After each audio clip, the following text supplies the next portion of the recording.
tramway, having a look around.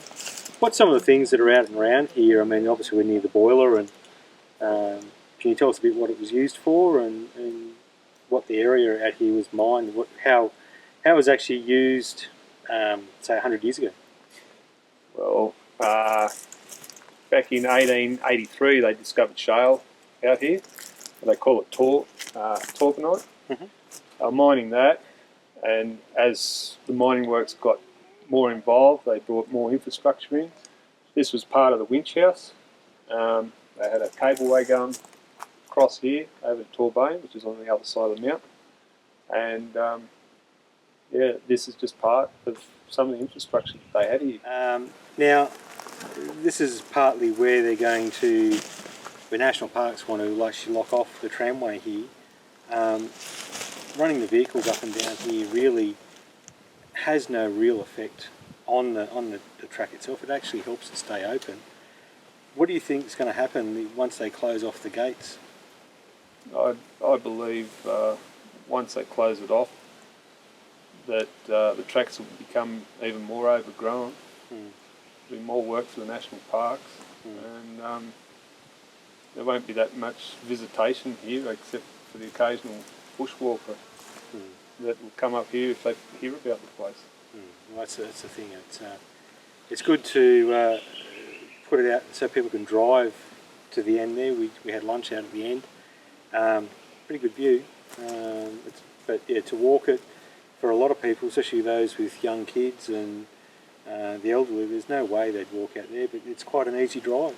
Yeah, I've found it's been a great spot to come out, have a picnic out at the point, and explore some of the ruins that are around this area along the track. It's a full day trip for a family, 4 drivers, and it's a great area to explore. The area is pretty awesome, actually. Shane here from the association as well. Shane, you've sort of had a little bit to do with National Parks and working out here with Rob. And how do you sort of see this area being used? For club trips and family day outs and things like that. It's great for club trips, for training as well. The different terrain out here. It's a really good area. It's a lot of history. To keep people interested. So many places to see along the track as well. I think we agree that yes, we do need controlled access coming in here, just to look after the track. Yeah, in the sensitive areas. In the sensitive areas, but it would be really good to still enable people to come in, with young families to come and have a picnic out in the Australian bush. Yeah, but also speaking yesterday to some of the locals who live in Kapiti. Well, that's the Kapiti area. They survive on a bit of tourism coming through, and a lot of it. You guys certainly stayed here last night and spent a bit of money in the town. I mean, without people coming out to the area and spending a bit of money in the little town, I mean, Kapiti is going to cease to exist. It's already down to a pub and a petrol station. There's not much left, because they just don't get the tourism. So we've got Peter Chambers here as well from the Shooters and Fishers. Peter, you've just come out, and how do you find the track out here? Well, I can't see any reason, having read the draft plan of management, that this area needs to be closed. I don't have a problem with controlled access. I think that's good. I'd like to see the EIS of what they propose, which is an environmental impact statement.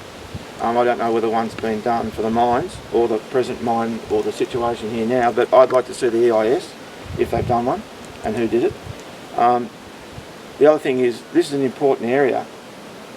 This is what we own as taxpayers.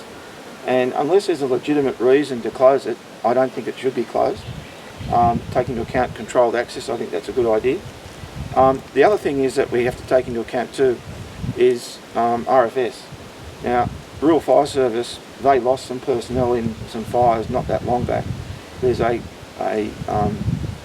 order or a finding by the coroner, state coroner, that said national parks need to be a little bit more in tune with some of their tracks. Now, if they go closing this track, and they don't give controlled access, if we have a fire down here and RFS crews want to come through here, there could be trees down, there could be all sorts of stuff, and if you're in an RFS truck here, you haven't got much room to turn around. So I think national parks need to look at that as well. After all, national parks, RFS, supposed to work pretty close together. But as for the public access here, I think this is a beautiful area and it shouldn't be closed. And I can tell you that our two elected members in the upper house, when they heard about the proposed draft plan, instantly put a letter together, and it was hand delivered within half an hour to the minister over this. So we'll get back to the association and the clubs and let them know what sort of response we get. But we're hoping that the draft plan, the date of closure for any plans you have or submissions, will be put back until at least towards the end of January. And we'd hope they would advertise again. We're asking for Mount Airlie in brackets after the Aboriginal name. And we have no problems with the use of the Aboriginal name at all. If they genuinely want submissions, they should put it in wording that people can see and understand and know where it is. Who, what the area is and what the actual name of the area is. It's a common. People need to know that it's a common name, Mount Airlie. Exactly. Yeah. I mean, using the Aboriginal term for it.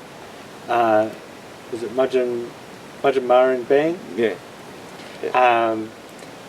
Is all well and good, but look, I mean, people really need to know the area, and knowing as much as the Aboriginal name for it isn't really out there known, but Mount Airlie is. Yeah. Well, I was at our club meeting. We're members of the Nissan Club, and on Wednesday night I told them about it, and not one person there was probably 35, 40 people there, not one person knew the Aboriginal name. As soon as we came up with Mount Airlie, Everyone knew. Yeah. we knew that. Yeah. And then on the Friday night last, we went to another club meeting, and only one person there knew about it because they'd seen the association. The Facebook post. Yes, The Facebook But then post. the signs that are actually up don't actually state the Aboriginal name, which is probably a downside as well. If they want it recognised for its Aboriginal name, the National Parks isn't even doing it because there's no Aboriginal names. That we're talking about on the main road, On the main as you come roads. along. That's Yeah. right. Yeah. There was no sign to turn in here. No, exactly. Yeah. And But the signs that are there don't have any Aboriginal terms on them. They're just, Mount Airlie. So they're not acknowledging the traditional owners of the land themselves in one respect, and then doing it to their convenience in another respect to, Yeah. put the I mean, proposal up. I know national parks are looking at forming experiences for all different groups, whether it be bushwalkers, horse riders, push bike riders, four drivers. I mean, this is one out here on the tramway that really is family friendly and is not hardcore four-wheel driving. It'll be very easy to maintain this track. There's very little that needs to be done to it. And look, it's a great day out for families. I mean, we've got a few kids here now out here with us, and I dare say they had a great day. We're going to go along a bit further here and have a look at some of the huts and some of the things that, really, unless you know where they are, you could drive straight past them, And we have done before. and people have. It's only because of people Rob have. Knight. And Rob's sort of efforts and some of his club people who've been out here searching and looking and done a lot of research actually behind the scenes that we actually know about this area. And look, it really needs to be promoted. It's the cultural and the heritage that's here is just unbelievable. People need to know the history. So controlled access, I think, is the way to go. I mean, we need to look after the area, and I think everyone here agrees that we all do look after the area. Whether we're